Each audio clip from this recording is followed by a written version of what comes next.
چرا؟ بند کردن در وقتی تبیین است. در وقتی چی است؟ تبیین است. در مطلق آزان نیست. آلی آزان در چند داده میشه؟ 20 آزان ما میشنوم که فجر داخل نشده آزان میده. فجر داخل نشده. در 15 بالا چی میده؟ 15 بالا آزان 10 بالا آزان ما شنیدیم 3. حالان که دینمی امروز در چند؟ در 31 دقیقه طلوع فجر میشد. اما طلوع فجر که سبب بند شدن روزه باشه دمی هم نمیشد. لیکن مردم وقت آزان را شروع میکنه. و چرا شروع میکنه؟ اهل تشیع وقت آزان میده. چی میده؟ یه مردم های امی مازنا که هست یا وقتا را نمیشناسه، خوش بایستن که اول آزان ما دادم. مقتدی که برش میاد چی میگه؟ الله تعالی اول آزان است تو بود. این به این خوش میشه که اینا مردم گفت که اول آزان است تو بود. دیگه سعی نمیکنه که وقت داخل است یا نیست. الله رحم بکنه. ثم اتم الصيام، بعد از پورا کنی روزه را الی اللیل تا شب. پس روزه بر ما معلوم شد از صبح صادق بند میشه تا طلوع چیره؟ تا غروب آفتاب. از خوردن نوشیدن هم بیستری کردن از این من است. از هر نوع گناه ها انسان باید اعضای خود بند بکنه. این مفهومی واقعی روزه است. ولا تباشرهن، هم بیستری کردن در ماه مبارک رمضان خبری تو جایز بود، اما در صورتی که اعتکاف میشینی در مسجد در اونجا قطعا تو باز دیگه از طرف شب هم بیستری سرت بند میشه. از همون خاطر است که در حدیث میایه پیغمبر علیه السلام وقتی که در شب اخیر می آمد دیگه شد المئزره، بسته میکرد ازار بنده. مانا ای بود که مکمل اهتمام برای عبادت الله میکرد. این ده شب اخیر زیاد اهتمام میکرد. چرا؟ ده شب اخیر خود اونجا شب قدر هم میآید. او خیلی از او که شب قدر نباشه، می ده شب آخری رمضان مبارک است. چیست؟ روزهای آزادی از آتش جهنم است. در عبادت اهتمام میکرد. این حدیث کی عملی کرده؟ عربا که ده شب اخیر بیری دفتر قلف است، دکان قلف است. کجاست؟ در حرم است. چطور است؟ اعتکاف ششته. اونجا اعتکاف موضوعی نیست که یک سفید بره خیمگک در مسجد بزنه بشینه این فلانی معتکف است. اونجا زن، مرد، طفل، کلان کلگی معتکف است. اعتکاف اونجا خو فقط در حرم بشی تلاوت بکو، عبادت بکو، دعا بکو، نمی اعتکاف است دیگه. فقط یک نفرشون معذف برشان هر چیز میاره برای خوردن نوشیدن خیر و خلاص دیگه کلگی معتکف است. اینجا خو معتکف کی بشینه؟ در وطن ما یک نفر شیشته بود در قریه ما که از پاکستان آمدم اعتکاف شیشتم خو یک ری سفید سابق شیشته بود بازو وفات کرده بود. مردم عقیده داشت که مولوی صاحب مالی وفات میکنه. یکی فکر میکنن این جوان آدم چرا اعتکاف میکنه؟ جوان آدم اعتکاف بکنه، جوان خیلی ضرورت داره نفس خود بکشه، توجه خود طرف الله تبارک و تعالی پیدا بکنه. خب موقع است برای کسی که واقعا نویسنده است، برای کسی که مطالعه قوی داره، اعتکاف بهترین زمینه و فرصت برای آدم میسر میسازه. چرا؟ کل تعلقاتت با دنیا قطع میکنی، با اقارب قطع میکنی، خنده، مذاق، بسیار گپ زدن، مصروف شدن مکمل قطع شده. فقط و فقط تو توجه دی طرف گشته آیا.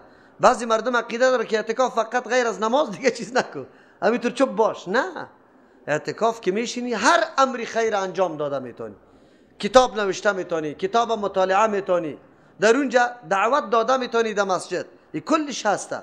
خب بله تعلقاتی تا کم میسازی از مردم تعلقات کم میشه. قدرت الله تبارک و تعالی یک روحیه در وجود انسان پیدا میشه، یک فکر آخرت در وجود انسان تقویت پیدا میکنه. یک دم حتی همی زندگی دمی طور برات معلوم میشه که یاران یقینا که زندگی ها کلش هدر است. این دویدن ها کلش چی میشه؟ یک روز از پای میفتم هیچ چیزیم کرده نمی باشم. اعتکاف آدم بیدار میسازه که در زندگی چه قسم عمل بکنم. بهترین چیز است. خودی پیغمبر علیه السلام آنقدر اهتمام داده بود که چیسته گاهی هم اعتکاف ترک نکرده. بعد از وفات پیغمبر ازواج مطهرات اعتکاف ترک نمیکرد. از همون خاطر اعتکاف در مساجد میشه.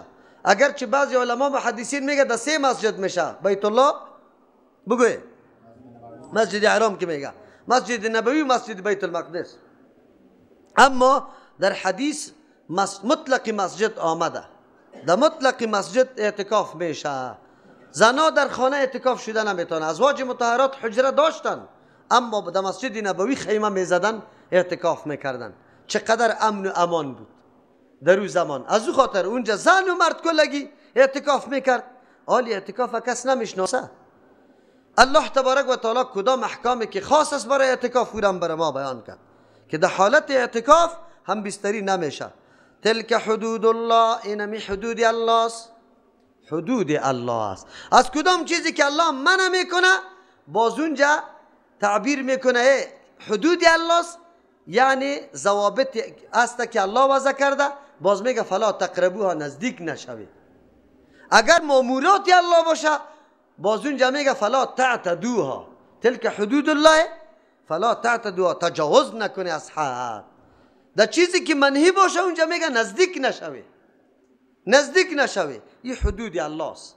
الله حد وضع کرده برش نزدیک نشو. حالی تو مرتکب از این نشوی نعوذ بالله. اسباب و وسایلی که تو را میرسانه با او گپ باید تو جلوگیری کنی. حالی قطعی زن دست اندازی نکنی. در این روزا مردم ها زنگ میزنه، زنگا خیلی زیاد میه. از دست بی احتیاطی روزی خدا میده کده حتی موجب کفاره گشت، موجب کفاره گشته. حالی کفاره باید بدی. یک روز خوردی 2 ماه پای در پای روزه بگی. غلام آزاد کردن وجود نداره. حالی دیگه تو چی بکنی؟ مجبور هستی که 2 ماه پای در پای روزه بگیری. تو یک روز توان نداشتی 2 ماه را چطور بگیری؟ الله این جریمه سخته برای تو چی کرده؟ علتش است بگوی بی اعتنایی، غفلت، بی باکی، چنگ و چسب بکو، خواب بکو قطع همسری خود. نه، انسان احتیاط بکنه، تدابیر بگیره. قرآن برات میگه فلا تقربوها، حدود الله است، نزدیک نشوی به حدود الله. کذالک یبین الله، اینمی قسم که احکام الله براتان بیان کرد برای مصلحتتان. اینمی قسم واضح واضح بیان میکنه الله آیاتی احکام دیگه خدا للناس برای اصلاح مردم، لعلهم یتقون، بخاطر که مردم تقوا را اختیار کنند، متقی شوند. کل احکام الله اسباب تقوا است که تو متقی شوی. در تو احساس و شعور پیدا شوه که ما همی قدر عمر خدا کنترل کردم، بالکل اوامر الله را بجا کردم، میتونم تمام زندگی نمی قسم خدا کنترل کنم. از کدام چیز که الله مرا منع کرده بالکل از اون منع شوم. چرا انسان میتونه؟ الله هر حکم بنابر توان و توانمندی و قوتی تو سری تو را مکلف کرده که ادا بکو. هیچ وقت یک آدم گفته نمیتونه که غیر رمضانم من نمیتونم بدون حرام زندگی کنم. میتونی. اینجا چیزی حلال سرت بند کرده بود تو تانستی، در دیگه وقت کو حرام سرت بند کرده بالکل میتونی که خدا بند بکنی. ولا تاكلوا اموالكم بينكم بالباطل، نخوری مالایتان در بین خودتان به طریق باطل. و تدلوا بها الى الحكام، شما ذریعه میسازی بها و تدلوا بها میرسانی خدا بها توسط همی مالا الى الحكام بسوی قاضی و فیصله کردنیا. لتاکلوا کی بخوری فریقا یک حصه من اموال الناس از مالای مردم بالاثم و گناه و انتم تعلمون، خوب میدانه که مال از شما نیست. با دروغ میگیری یا با ظلم میخوری، اینطور کار نکنه. در اونجا خوردنای حلال بود ممنوع بود. ما و شما روز است چیزی که حلال است تو منع شده. آلی برات میگه که در غیر رمضان، در رمضان تو تربیه پیدا کردی، ذهن تیر پذیرفت، تمرین کردی، مشق کردی. آلی در غیر رمضان مالای مردم به طریق باطل نخوری، حرام نخوری. حرام رای باطل باید بگذاری. قرآن کریم میگه مالایتان نخوری، مالایتان. ولا تاکلوا اموالکم، نخوری مالایتان. مالی خود آدم چطور به طریق باطل بخوره؟ بعضی اوقات میشه انسان مالی خدا میخوره خوب به طریق باطل. طریق باطلش چی رقم است؟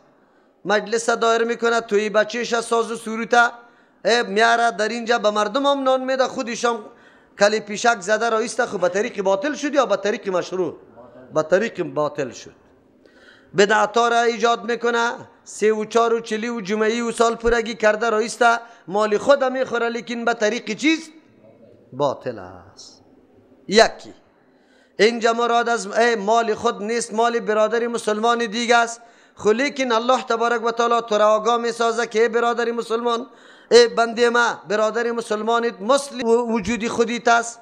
مالی برادر مسلمان خوردن مثل مالی خود تعبیر به این رقم میکنه لا تاکلوا اموالکم، نخوره مالایتانه. مال از تو نیست، مال از برادر کیست؟ خب با مثل مال خود واری فکر بکن. در مال خود خوش داری که کسی ای را به غلط نخوره، به فریب نخوره، به ظلم نخوره، به ناروا نخوره. اوه من خوش ندارم که مالی مرا کسی به ناروا بخوره. آیا خیر نفر دیگه خوش داره که مالی شما به ناروا بخورم؟ ها؟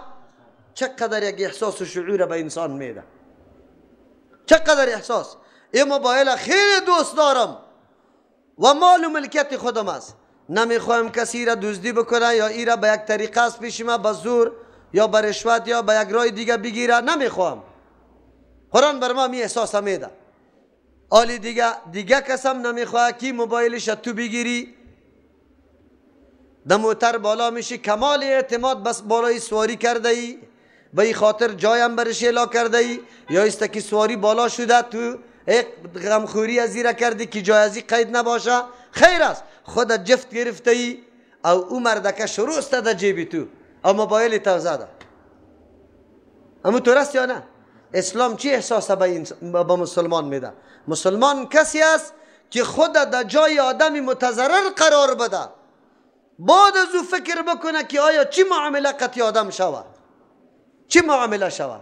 خود در جای یک آدمی خیلی آدمی ساده قرار بده که از وطن آمده، مریض آورده در جای از او قرار بده و اینجا بلدیت هم نداره، او سخت مریض آورده، مریض هم خیلی وقت در مریضی تیر کرده، اینجا یک نسخه دوایش در 5000 افغانی هم میرسه.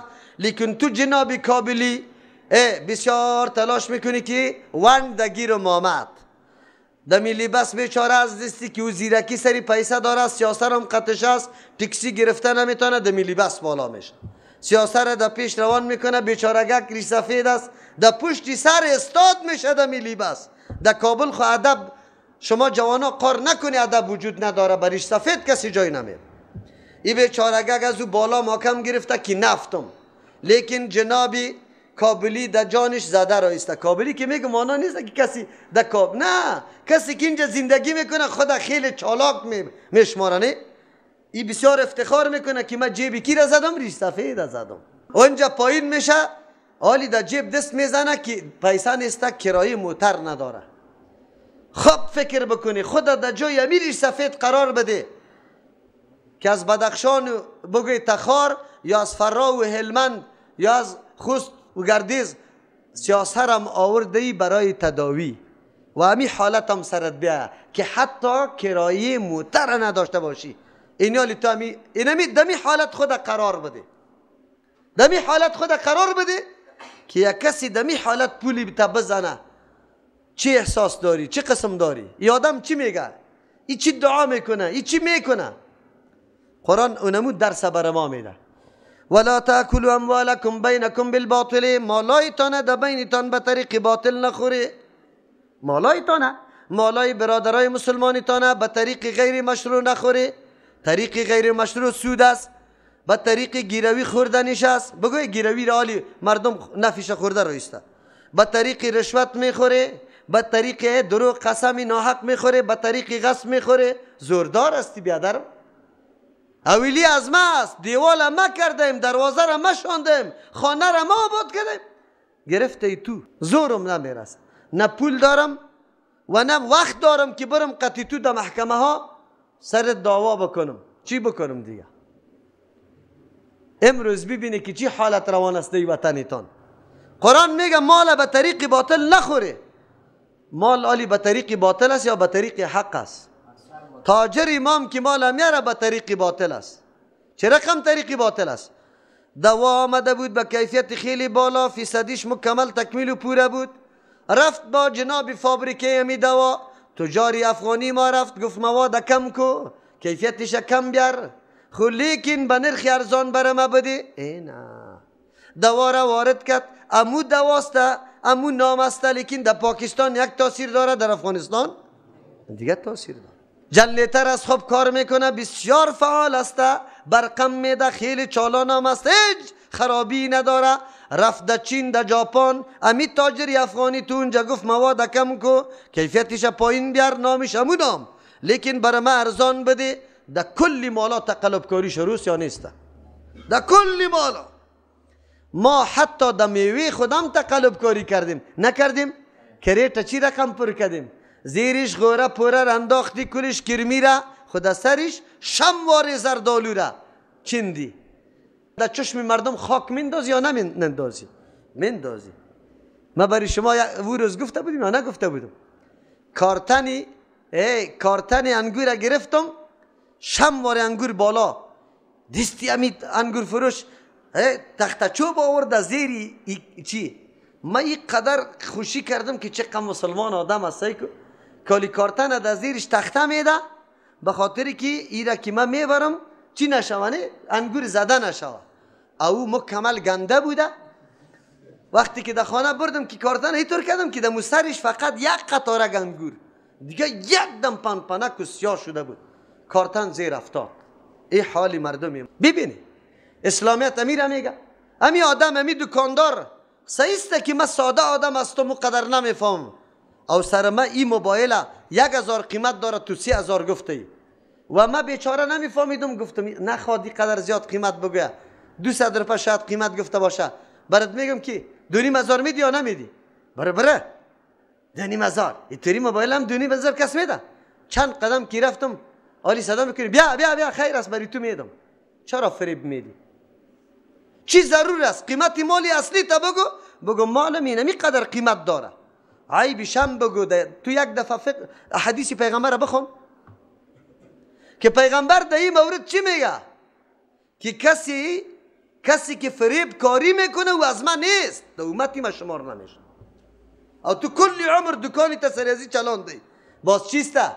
از یکی بخشش طلب دار، از دیگه کجا میرم؟ حج میرم. سری کدام مال ده حج میرم؟ این خواهم تجاری که زیاد احتمال ازی میرفت که مالش حلال باشه. این مردمایی که در دفترهای کار کده رایسته 6000 معاش داره، خو عالی بلدینگ تیار کده رایست. از کجا تیار کردی؟ با 6000 معاش بلدینگ تیار کده میتونی؟ راستی تا بگو از کجا تیار کردی؟ یک معلم عالی، یک معلم 6 و 7000 معاش داره، خو لیکن درآمدش خیلی زیاد میشه. از کجا میشه؟ از شاگرد. از شاگرد رشوت گرفته رایسته. در کجا؟ شما خوب ارزیابی کنی همین زندگی ما را، الله رحم بکنه. قرآن میگه ولا تأکلوا اموالکم بینکم بالباطل. باطل که گفت هر رای غلط و نامشروع مکمل دایی بند شد. با هیچ رایی که شریعت اجازه نداده باشه تو خورده نمیتونی. یک وجه شیرام گفته و تدلو بها میرسانه امی مالا را الی الحکام و تدلو دلوه جور میکنه. دلوه چی را میگه؟ سطل چاره. مثل که سطل چاره ویزان مندازی از زیر باز آب میکشی قطش، ایره سطل واسطه برای آب کشیدن جور کردی یا نه؟ اینجا مالا را شما سطل جور میکنی میرسانیش به قاضی ها، یک چیزی رشوت مشوت میده، دعوا کردی سر یک زمین عالی از خود میکنی. و تدلو شما میرسانی بها توسط همی مالا الی الحکام بسوی حکام. ایره چرا خاص کرد؟ بعضی مردم میگه این طور فکر میکنه که برو اگر در محکمه قاضی به ما فیصله کردی برای ما حلال میشه.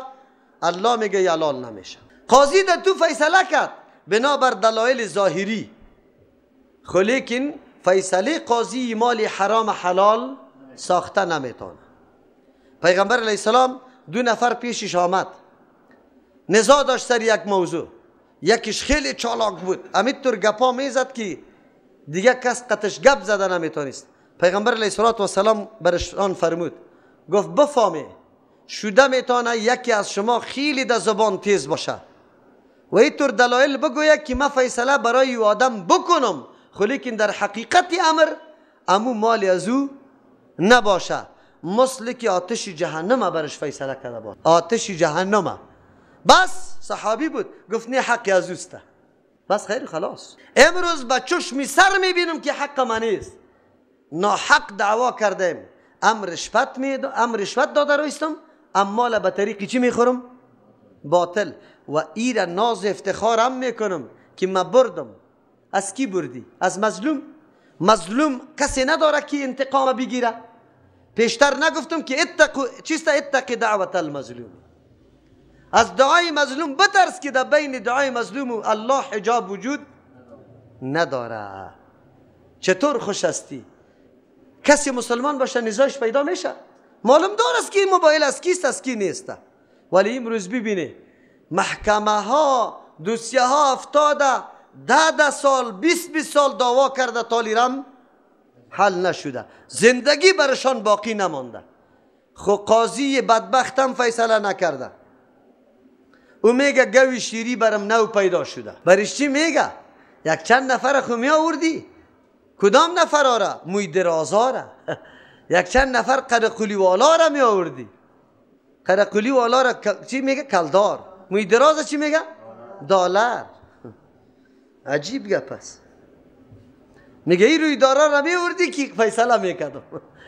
این بیچاره میره که علی مویدار برش سفیده پیدا کنم. چی شد آجی صاحب غلام حضرت پیدا کنه که خود ببره. او خبر نداره که اون مویدار چیزی دیگر هم میگه. حالت خیلی خراب است، الله رحم بکنه. کلی بدبختی از دست چیسته؟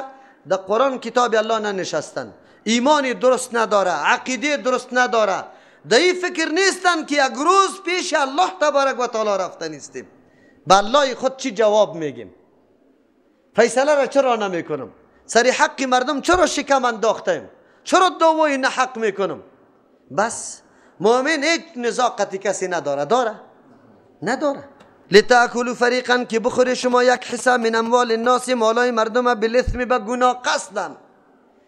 در قاضی رشوتا را داده رایست مال مردم به قصد میخوره و انتم تعلمون خوب میدانی که مال از شما نیست. یک مانا و انتم تعلمون خوب میدانی که این طور خوردن این مال سخت جرمی بزرگ است که هم میفهمی که حقی من نیست، لیکن پول میدی با کی؟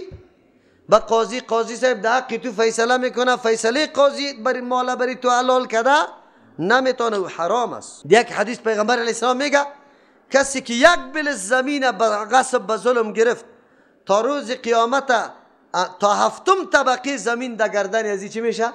آویزان میشه. این مردمایی که نمرات یتیما و بیوه ها را گرفته بری خود بلدنگا تیار کرده، خوش آمستن که ما الله خود در دنیا میاره بندی کده آزاد گشته میتونه؟ دروازه که سخت بخوره وقت یا نفس داده، شمال که پیدا شد که کلکین دراب کنه یا یک خیز میزنه همونجا. هست یا نه؟ این چی زندگی است؟ این زندگی است. بیرون رفته نمیتونی، بازار گشته نمیتونی، پیش دوستی خود آزاد رفته نمیتونی. این زندگی است. الله در دنیا هم بندی کرده، تا در آخرت خود بندی هستی. جوابی مردم بده، حقوقی مردم بده. نه این خو نیست که آدم رئیس شو وزیر شو پاچا شو برو وزیر شدم. یه حقوق اینجا است. مردم چی حق داده ای سرت می آیا. سبحان ربک رب العزت عما یصفون و سلام علی المرسلین والحمد لله رب العالمین. اللهم ربنا آتنا في الدنيا حسنة وفي الآخرة حسنة ربنا افرغ علينا صبرا وثبت أقدامنا وانصرنا على القوم الكافرين. ربنا ظلمنا أنفسنا وإن لم تغفر لنا وترحمنا لنكونن من الخاسرين. أنت ولينا في الدنيا والآخرة، توفنا مسلمين والحقنا بالصالحين.